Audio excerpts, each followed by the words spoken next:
दुर्गा मूर्ति विसर्जन के दौरान तशद्दुद के बाद उत्तर प्रदेश के बहराइच के हरदोई थाना इलाके के महाराजगंज में ज़बरदस्त कशीदगी का माहौल है। मीडिया रिपोर्ट्स के मुताबिक सुबह होते ही सैकड़ों लोग राम गोपाल मिश्रा की लाश को लेकर सड़क पर आ गए। उन्होंने आखिरी रसूमात अदा करने से इनकार कर दिया। इस दौरान सीतापुर हाईवे पर दो गाड़ियों को आग लगा दी। कई दुकानों में तोड़ फोड़ और आग लगा दी गई। हुजूम ने राजीव चौराहे के आसपास की दुकानों को चुन चुन कर निशाना बनाया। हजारों का मजमुआ आग लगाता रहा। गाड़ियां, मकानात, हत्ता की अद्वियात की दुकानों और अस्पताल को भी निशाना बनाया गया। कशीदगी को देखते हुए इलाके में पुलिस की भारी नफरी तैनात कर दी गई है। डीएम, एसपी और दीगर अफसरान मौके पर मौजूद हैं और मुश्तार लोगों को मनाने की कोशिश कर रहे थे। काबिल जिक्र है कि सीएम योगी की हिदायत के बाद लखनऊ से एसटीएफ चीफ अमिताभ बेश भी बहराइच पहुंच गए हैं। इस दौरान इनका एक अलग ग्रुप सामने आया। अमिताभ बेश पुलिस फोर्स के साथ बहराइच की सड़कों पर शरपसंदों का पीछा करते देखा गया। शरपसंदों को काबू में करने के लिए इनके हाथ में पिस्तौल था। खबर है कि बहराइच तशद्दुद के दरमियान मुतासिर इलाके के लोगों को पुलिस की हिफाजत में दूसरी जगहों पर मुंतकिल किया जा रहा है। पुलिस फोर्स राहत और बचाव के कामों में भी लगी हुई है। हालात को मामूल पर लाने की मुमकिन कोशिश की जा रही है। सीएम योगी की हिदायत पर होम सेक्रेटरी संजय गुप्ता और एडीजीपी लॉ एंड ऑर्डर मौके पर पहुंच गए हैं। यहाँ इलाके में पुलिस की भारी नफरी तैनात कर दी गई है।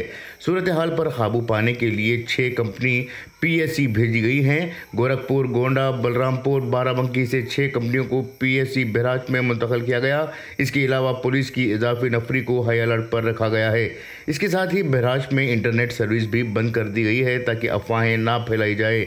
बहराइच केस में अब्दुल हमीद, सरफराज, फ़हीम, साहिर खान, नानकाव और मारूफ अली समेत 10 अफराद के खिलाफ मुकदमा दर्ज किया गया है। बाकी 4 अफराद नामालूम हैं। इस मामले में पुलिस ने अब तक 30 से ज़ायद लोगों को हिरासत में लिया है।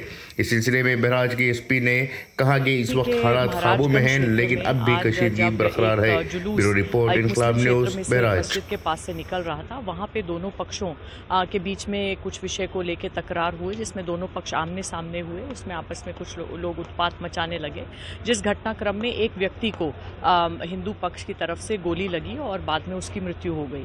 उसी के बाद एक तनाव की स्थिति उत्पन्न हुई, जिससे विभिन्न स्थानों पे जो मूर्ति विसर्जन है उसको रोक दिया गया और फिर उसका फ़ायदा उठा के कुछ शरारती तत्वों ने उपद्रव मचाने की कोशिश की।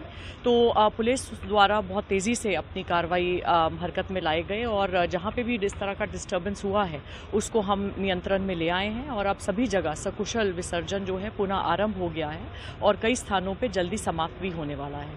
सभी विसर्जन प्रोसेशंस के साथ में पर्याप्त पुलिस बल लगा हुआ है और जहाँ जहाँ पे भी डिस्टर्बेंस हुआ है वहाँ पे हमारे जो भी पुलिस ने रिस्पॉन्ड किया है, सभी जगह पे पुलिस द्वारा विस्तृत वीडियो रिकॉर्डिंग कराई गई है और जो उपद्रवी हैं उनकी पहचान कराई जा रही है और विसर्जन समाप्त होने के तत्काल बाद उनकी गिरफ्तारी भी आरंभ हो जाएगी। जो महाराजगंज में घटना हुई है जिसमें एक व्यक्ति को गोली मारी गई है, उसमें 30 संदिग्ध व्यक्तियों को पुलिस द्वारा ऑलरेडी हिरासत में ले लिया गया है। उसमें मुकदमा पंजीकृत कर लिया गया है और जो मुख्य आरोपी है जो कि भाग गया है उसकी भी लोकेशन ट्रेस हो गई है। उसको गिरफ्तार करने के लिए टीम्स को डिस्पैच कर दिया गया है। पूरे मामले में कितने लोगों की मृत्यु हुई, कितने लोग घायल हैं? जी, अभी एक व्यक्ति की मृत्यु हुई है और 2